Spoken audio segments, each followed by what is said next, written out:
Assalamualaikum warahmatullahi wabarakatuh. Waalaikumsalam warahmatullahi wabarakatuh. Jumpa kembali dengan channel kita, yaitu Inspiring Me Channel.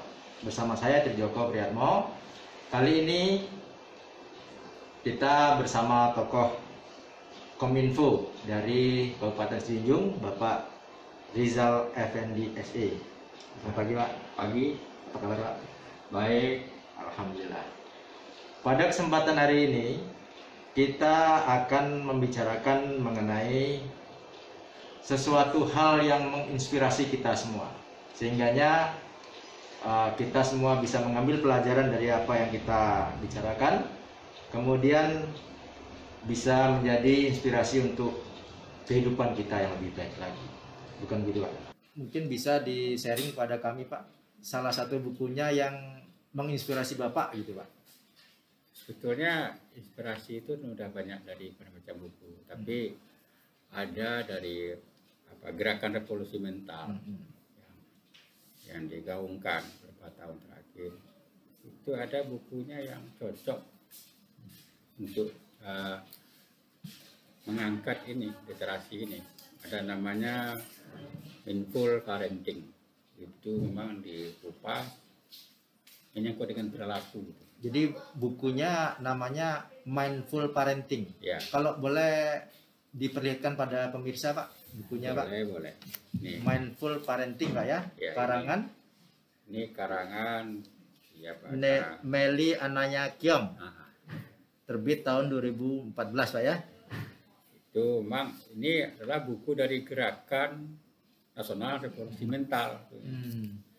Setelah saya baca mungkin banyak yang cocok isinya dengan apa yang saya sudah lakukan di rumah. Nah, kebetulan saya punya anak 3 orang. Waktu kecil, umur ya kelas 4 SD, dia udah bisa mulai nanti. Makanya kita mulai untuk dia keluar dari rumah, bisa dengan kita. Harus mandiri. Kalau harus mandiri berarti dari kelas SD sampai kelas 6 itu kita harus didik dia dengan bermacam yang diperlukan ke dia. Karena di luar itu nanti kan kehidupan keras, kehidupan itu pasti dialaminya agak keras. Makanya secara emosional kita didik mereka untuk menghadapi itu. Umur berapa, Pak, tadi, Pak? Kelas 4 SD dia udah. Kelas 4 SD. Ya. Berarti umurnya sekitar 9-10 tahun, Pak. Ya. Apa sebabnya, Pak? Kok mulainya kelas 4 SD gitu? Sekitar itu. Anak-anak itu malah baru bisa kita ajak berdiskusi mulai itu, karena kan masa-masa dia sangat bermain. Kelas 1, 2, 3, 4. Itu udah agak mulai mencerna. Kita lihatkanlah contoh-contoh orang-orang yang hebat. Enggak kayak gitu. Kalau mau harus berubah. Gitu. Jadi mengajaknya itu memang harus sambil bermain. Gitu. Ketika itu anak Bapak ini laki-laki kebetulan, ya? Laki-laki. Soalnya maka diajak waktu itu mau ke Padang, ke SMP 1 malah rencananya. Tulang kampung juga di Padang, biar dia tempat neneknya bisa satu. Sebelum ke Padang, waktu dia udah kelas 6 SD itu, walaupun 2 tahun kita sudah siapkan mentalnya untuk tidak dengan kita, harus pisah. Walaupun kondisinya secara mental waktu itu kan belum siap juga sebenarnya dia, tapi memang harus. Kita kebetulan ada sekolah Arisalah namanya, itu Pak. Saya tinggal sana, bawa anak. Udah, dia tertarik ke sana. Udah masuk. Di sanalah dia boarding. Pak, sekian tahun, pindah ke Padang. Memang sekolahnya boarding school. Sebagai informasi bagi kita bahwasanya anak Pak Rizal Effendi ini menyelesaikan studinya S1 di Jawa Pak ya, ketiga-tiganya Pak ya. Tiga-tiganya di Jawa. Di yang pertama di IPB, kemudian sekarang masih S2, Yunan. Yang kedua di ITB perempuan Pak ya. Kemudian yang ketiga di UGM, luar biasa sekali. Dan ini merupakan tidak bukan adalah hasil didikan dari keluarga yang baik ya. Bapak, lebih lanjut dari apa yang kita bicarakan tadi Pak, apa kira-kira yang membuat Bapak tertarik dengan buku Mindful Parenting dengan kehidupan Bapak Pak? Isinya lebih banyak ke demokrasi, banyak ke kemerdekaan. Isi dari buku ini karena kita tidak mulai menghakimi, kita harus banyak mendengar. Jadi, contohnya Pak? Selama ini kita orang tua kan sering hanya menghakimi. Kamu ini salah, kamu ini bodoh. Mana kata-kata itu kan tidak boleh. Kita kan harus dengarkan apa sih keluhan anak. Baru kita ambil kesimpulan apa yang harus dilakukan. Jadi di buku ini diceritakan betul-betul demokrasi dirinya, membuka dirinya. Apa nanti apabila dia sudah putuskan, dia bertanggung jawab terhadap putusannya. Itu intinya dalam yang dibahas. Dan kebetulan, kenapa saya baca itu, kebetulan kehidupan di rumah sudah bangun begitu rupanya ininya. Karena secara terstruktur kan kita tidak bisa, karena kita ilmu kena tidak di sana. Setelah pengalaman harian, itulah yang sudah kita lakukan di rumah. Sehingga anak-anak itu punya kemerdekaan memilih dan bertanggung jawab terhadap pilihannya. Yang selama ini kan seorang bapak atau seorang ibu kan, kamu harus pokok masuk sini, tidak boleh ke sana. Bingung, anak bingung dan menentukan pilihannya. Tapi kalau dia yang sudah pilih, kita dorong sesuai dengan pilihannya.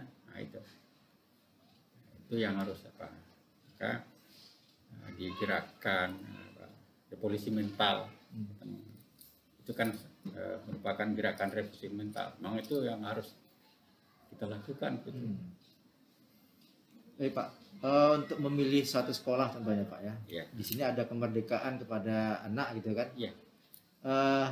Kadang-kadang anak yang umurnya masih tingkat SD mau memasukkan SMP, kemudian dari SMP mau melanjutkan SMA atau ke sekolah agama. Itu bagaimana bentuk kemerdekaan yang Bapak berikan kepada anak? Kebetulan kita ajak ke lokasi. Ini kalau dia tertarik, masukkan ke sana. Tapi dari 3 anak yang saya itu, anak nomor 1, nomor 2 hanya yang sampai selesai di sana. Anak nomor 3 enggak, dia mintanya. Namanya Dimas ini 3 tahun di sini Pak. Nah, ini anak yang terakhir Pak ya? Ya. Nanti saya tidak mau di sini lagi, mau keluar. Kita harus patuh itu. Kemerdekaan tadi. Karena dia sudah pilih. Hanya 3 tahun di sini, 3 tahun lagi ini dia SMA kan, umum. Oke. Itu kita ikutin. Jangan harus ikutin kakaknya, enggak. Kenapa? Kalau dia nyatakan 3 tahun, berarti dia secara full pemikirannya 3 tahun di sana. Kalau kita paksakan juga ke sana, nanti hasilnya malah tidak bagus. Dan perlu yang perlu dibangun dengan anak-anak itu adalah hanya satu, kejujuran. Dan itu modal utama dimanapun dia. Contoh, dia sekolah, ujian, tidak boleh mencontek, dimanapun dia. Itu modal. Sehingga apabila dia masuk ke perguruan tinggi, yang dibawanya memang kepalanya, bukan kepala orang lain. Bagaimana Bapak bisa menanamkan kepada anak untuk tidak mencontek, karena ini ada nilai ketidakjujuran di situ. Nanti ya. Memang itu yang kita tanamkan dari awal. Makanya kita selalu didik ke sekolah agama. Kebetulan di Risalah juga bahkan masalah kejujuran ini, dan dia dididik bertahun, ada yang 3 tahun, ada yang 6 tahun di sana. Itu dibawanya sampai ke luar, sampai ke kuliah, tetap itu dibawa. Berarti yang dia lakukan betul-betul dari apa dia. Kenapa kita mengarah ke sana? Nanti dia jangan waktu dia udah kuliah jadi plagiat. Nggak asli punya dia.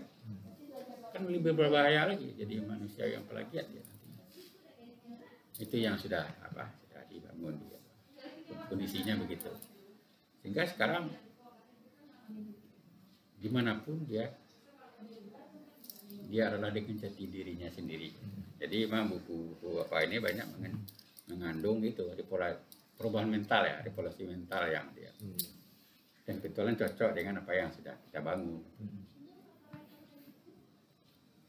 Jadi dengan membaca buku ini mungkin Bapak dapatkan kapan tuh Pak, waktu mungkin beberapa tahun yang lalu Pak ya, sehingga pas gitu dengan apa yang Bapak alami gitu kan.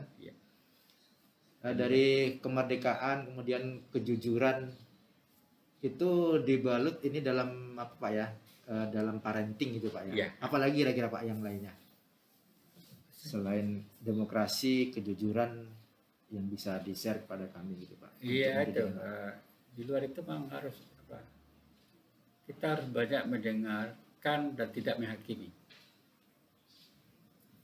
Kalau tidak, anak-anak ini tidak termotivasi untuk membaca, untuk belajar. Nah, kesalahan kita orang tua itu, kita menganggap kita yang terhebat. Padahal anak itu tidak maunya di sana. Maka sering gagal pendidikan di sana. Orang tua memaksakan kehendaknya terhadap anak. Itu. Dari awalnya mau belajar, akhirnya udah tidak mau baca. Karena dia tidak jalurnya di sana. Malah dia lawan dalam hati kan. Makanya ada di dunia pendidikan saya lihat di situ kelemahan terhadap anak-anak ya yang sudah kita coba parenting Pak ya. Kemudian apa kira-kira Pak dari yang ada di dalam buku tersebut kemudian bisa di-share kepada kami, ada imbasnya ke pekerjaan kita Pak? Ada. Imbasnya ke pekerjaan kita adalah kita bisa menjadi agen perubahan. Agen perubahan. Jadi secara birokrasi itu kan harus dilakukan, ada banyak perubahan-perubahan. Maka sesuai dengan tugas di Kominfo kan informasi publik. Jadi, keterbukaan informasi publik di bawahnya adalah kejujuran. Kalau kita tidak terbuka di informasi publik, berarti ada hal yang kita tutupi. Ada apa? Pasti ada. Tidak mau terbuka. Jadi dengan apa ini memunculkan keberanian kita untuk membuka apa yang dikerjakan. Gunanya untuk perbaikan juga. Kalau mau itu salah, kita perbaiki. Itu kondisi yang dialami untuk perubahan di pekerjaan ya, di keterbukaan informasi publik. Rasanya ada yang bertentangan ya Pak. Di satu sisi itu ada keterbukaan. Keterbukaan itu memang apa adanya, kita jujur seperti itu, informasi yang ada kita sampaikan kepada masyarakat gitu kan. Tapi di sisi lain mungkin ada satu informasi yang mungkin harus dikemas gitu, sehingga itu menjadi apa ya, dikatakan oleh masyarakat, oh tidak seperti itu gitu. Bagaimana caranya gitu? Kan ada informasi yang dikecualikan. informasi pribadi tentang kesehatan itu kan dikecualikan, tentang apa kita KTP kita kan dikecualikan, tentang rekening kita itu dikecualikan. Jadi keterbukaan itu apabila banyak mudaratnya ya tidak boleh dibuka. Tapi kalau bermanfaat kita harus dibuka. Jadi ujungnya hanya gitu, uji konsekuensi. Kalau secara apa banyak manfaatnya, buka aja. Kalau mau banyak mudaratnya, akan banyak efek negatif. Itu namanya yang tertutup. Jadi keterbukaan tadi itu bukan dibuka semua, masih ada kuncinya yang dikecualikan.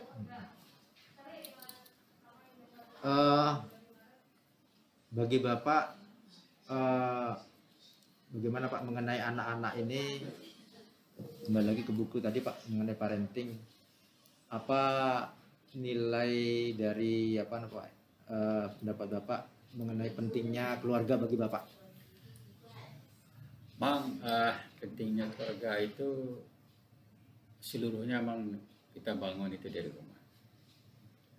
Tentang kesehatan kita bangun dari rumah. Tentang pendidikan kita bangun. Tentang politik pun kita bangun dari rumah. Politik bisa di rumah, Pak? Iya. Kenapa? Saya ada istri, ada anak 3. Bangun pendidikan itu udah jelas tuh dia serahkan. Nah, yang pertama itu dia ngambil IPB, kan enggak kita pasang. Karena dia ingin adalah tentang biologi gitu. Mengalah tentang biologi.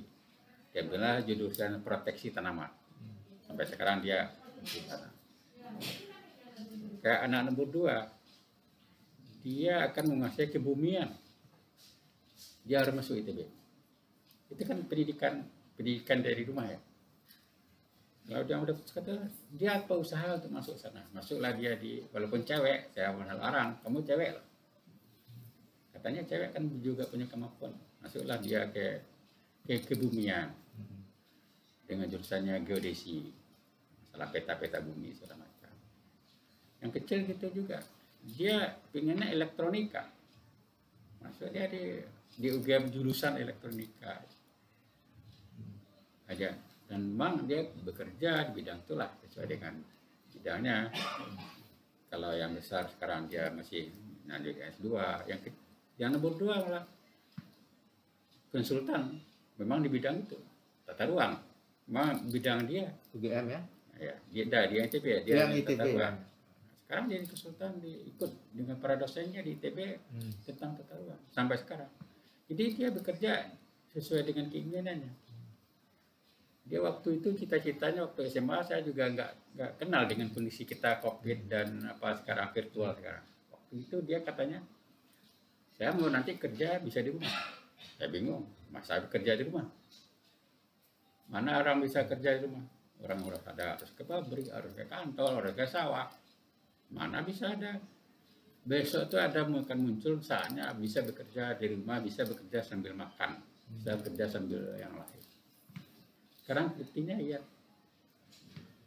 sebagai konsultan dia jadi bisa di sini aja, nggak harus ke lokasi, bisa bekerja dari jarak jauh, walaupun surveillance beda orangnya data, dia kan tinggal pengolahan data.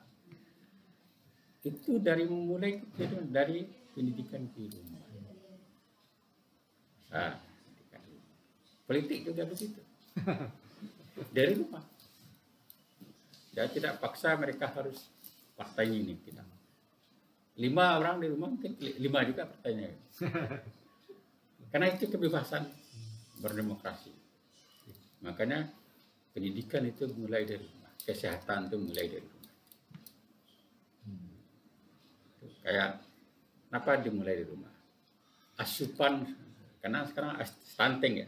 Kalau di Junjung kan cukup tinggi 23%. Itu kan harus anak itu tidak bisa sendiri, harus kita suap dari kecil, harus kita suap yang cocok untuk dia. Tidak harus yang mahal, yang murah, yang meriah, yang ada di kampung-kampung kita aja. Kayak sayur banyak di tanaman-tanaman rumah saja. Itu Bapak lakukan? Iya. Umur berapa mereka, Pak? Itu udah sejak kecil. Ada Sayur bayam itu kan boleh anu aja di kampung-kampung kita, udah itu aja, direbus. Pakai telur aja, pakai madu, kan madu banyak di Sijunjung. Beleak di Sijunjung, murah-murah. Kalau untuk kita di Sijunjung masih banyak yang sifatnya murah, meriah yang ada di kampung-kampung kita. Tidak perlu beli. apa pentingnya menyuapi itu, Pak? Ada Rasa hubungannya penyatuannya antara ibu dan anak. Itu ada rasa yang timbul di sana. Walaupun dia disuruh makan sendiri bisa juga ya, tapi pentingnya disuapin di sana. Kasih sayang. Walaupun dirasanya kan setelah udah besar, terasa sama dia. Atau kecil itu kan enggak besar, masih ingat. Kasih sayang seorang ibunya.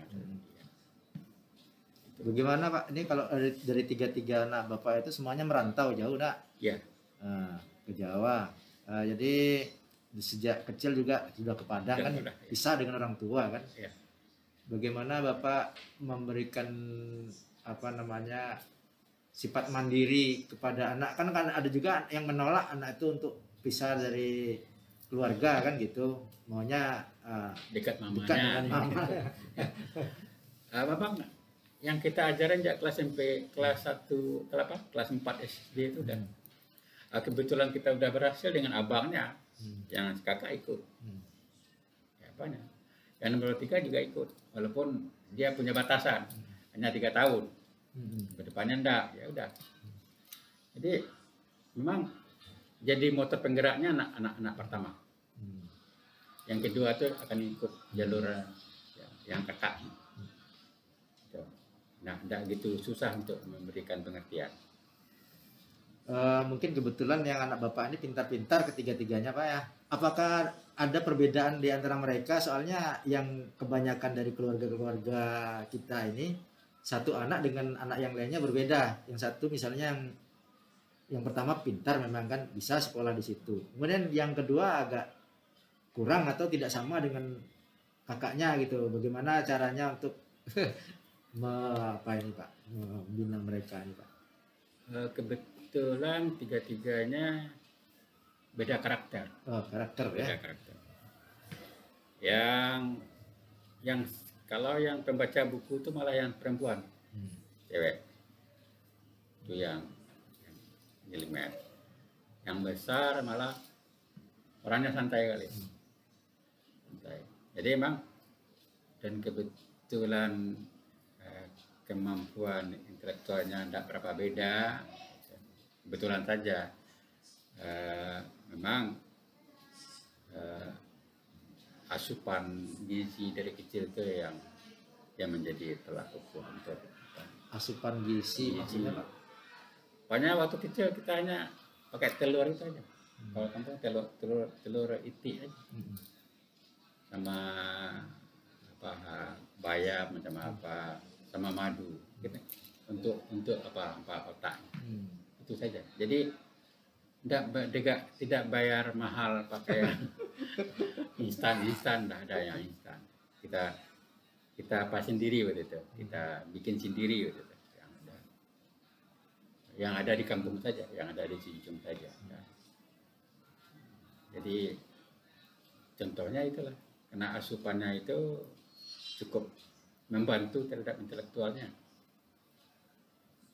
Jadi tidak biaya mahal. Kan orang mahal. Itu gizi kan mahal, enggak. Apa pentingnya nih, Pak, pendidikan agama bagi anak, Pak, menurut Bapak? Membentuk karakter dirinya. Memang kebetulan kami di keluarga memang betul-betul ingin masukkan ke sana. Malah nggak tahu lah ya, malah pingin saya waktu itulah di Gontor malah. Ini Jawa Timur. Jadi di Gontor. Kenapa saya tertarik di Gontor waktu itu? Ini pengaruh masih kecil ya. Waktu dia punya om di Geger Kalong, Kecamatan Gontor dan Kecamatan ITB. Dia seorang arsitek Dan saya tertarik dengan cara dia. Pintar ngaji, pintar apa, rupanya sekolah di Gontor. Ya nanti waktu itu belum saya punya anak, belum punya anak. Ya kalau punya anak nanti sekolah pun juga lah ke Gontor. Waktu itu Gontor kan ada di Jawa. Memang dari niat awal sebelum punya anak udah niat itu. Ya harus sekolah agamanya harus di.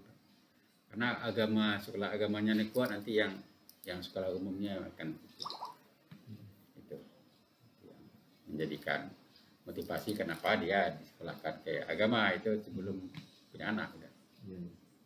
Kemudian Pak, karena dia anak-anak Bapak sekolahnya di tempat yang jauh dari Bapak tanpa pengawasan kita langsung kan gitu. Ya. Apa pentingnya doa, kekuatan doa dari orang tua kepada anaknya?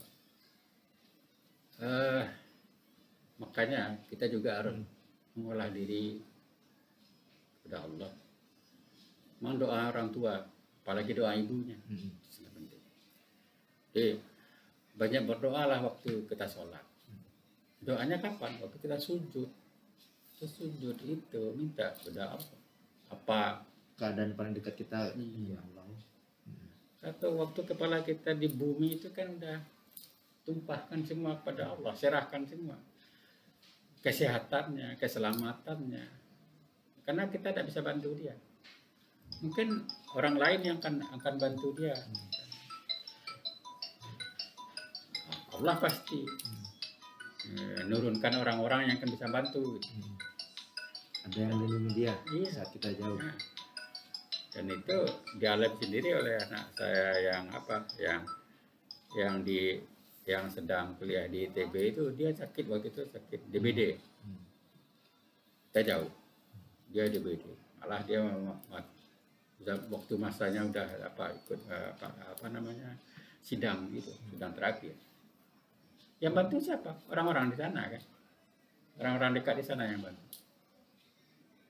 Kan kita nggak tahu. Dan kebetulan ketemu juga dosen pengujinya di rumah sakit, dan kebetulan orang tuanya juga sakit. Allah itu kan udah jadikan pertemuan itu, kita nggak tahu. Mereka yang nolong. Itu adalah tolongan dari Allah. Kritis sewaktu akan ujian jauh dari orang tua. Udah malah sakit. Kan kita nggak tahu. Nah, disitulah doanya. Kalau kita pasti Allah selamatkan. Akhirnya selamat. Dan kuliahnya juga ada aja yang kenapa dipertemukan di rumah sakit itu dengan dosennya. Dosennya nolong. Karena semuanya aturan dari Allah yang apa. Itulah pentingnya doa untuk anak. Kemudian Pak, apa yang bisa Bapak share kepada pemirsa mengenai ini Pak, sesuatu yang penting untuk parenting ini Pak, pola pengasuhan kepada anak. Ya, pola pengasuhan kepada anak, pola parenting ini yang pernah kita lakukan ya. Waktu anak kecil itu, kalau dulu kan ada Bobo majalah Bobo itu. Majalah Bobo. Ya. Itu ada majalah Ananda.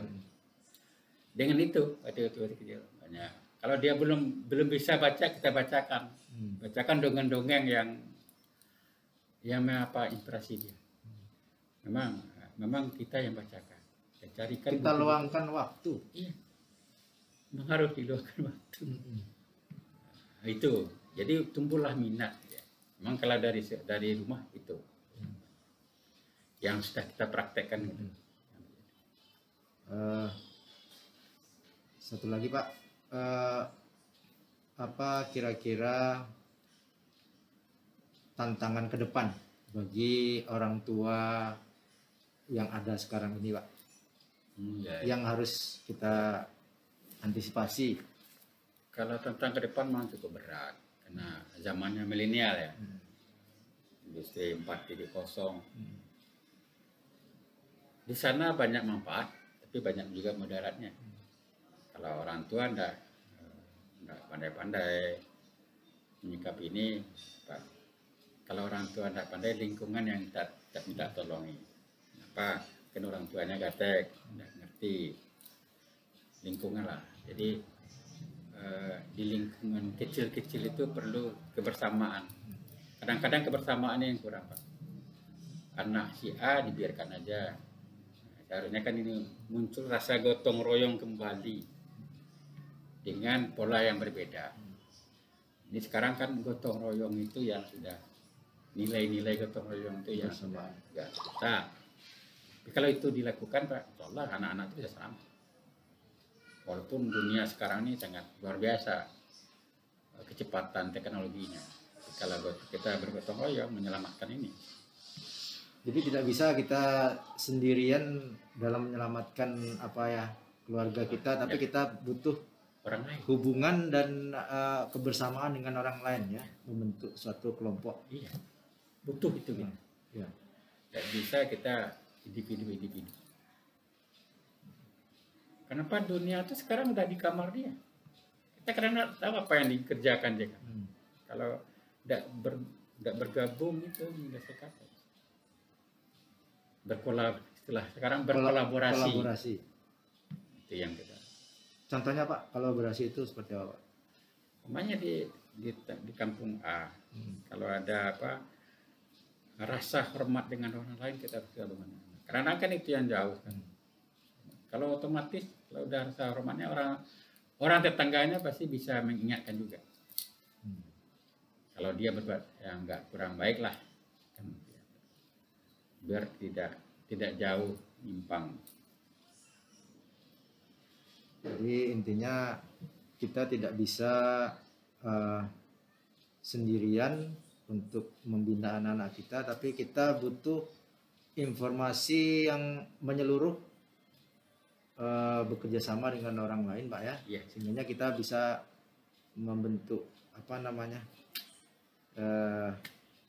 jaringan gitu ya. Iya.